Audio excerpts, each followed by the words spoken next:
میرے اوپر جھوٹی FIR ہوئی ہے۔ آپ زبیر اور زرین اور شمریز کے پاس جائیں اور ان سے منت کریں۔ وہاں پر آفتاب نے میرے ساتھ تشدد کیا اور پھر میرے کپڑے اتارے تھے۔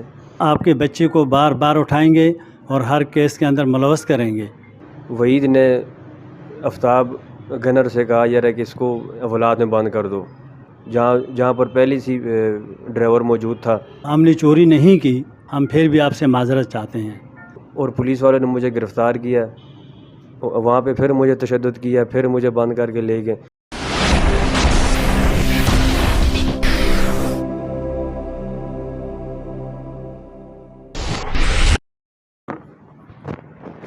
میرے بچے عزیر کے اوپر جھوٹی FIR کی گئی ہے اور اس کے متعلق انور صاحب اور وحید صاحب میری دکان پر آئے تھے اور موبائل کے اندر مجھے بٹھا کر فرمانے لگے کہ چکر کے اندر جتنے بٹے مارو گے اتنی چنٹیاں منہ پر پڑے گی۔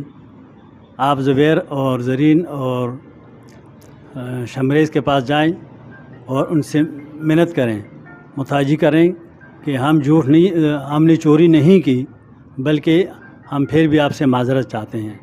اگر آپ لوگوں نے ایسا نہیں کیا تو ہم آپ کے بچے کو بار بار اٹھائیں گے اور ہر کیس کے اندر ملوث کریں گے۔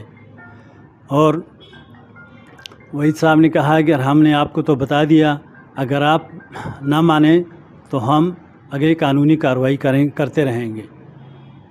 میرا نام عزیر احمد ہے، میں اسکندرپور ملانجیرہ کا رہائشی ہوں۔ میرے اوپر جھوٹی FIR ہوئی ہے جس کی میں نے BBA ضمانت کروائی تھی۔ BBA ضمانت 25/9/2024 کو کینسل ہو گئی تھی اور پولیس والوں نے مجھے گرفتار کیا اور تھانے میں لے گئے۔ وحید نے آفتاب گنر سے کہا یار کہ اس کو اولاد میں بند کر دو۔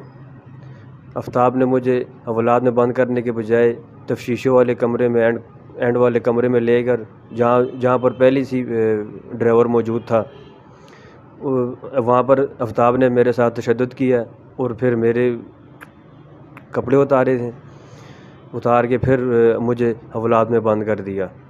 اور آفتاب نے ڈرائیور سے کہا یار اس کی ویڈیو بھی بنا لو، پھر آفتاب نے مجھے اولاد میں بند کر دیا۔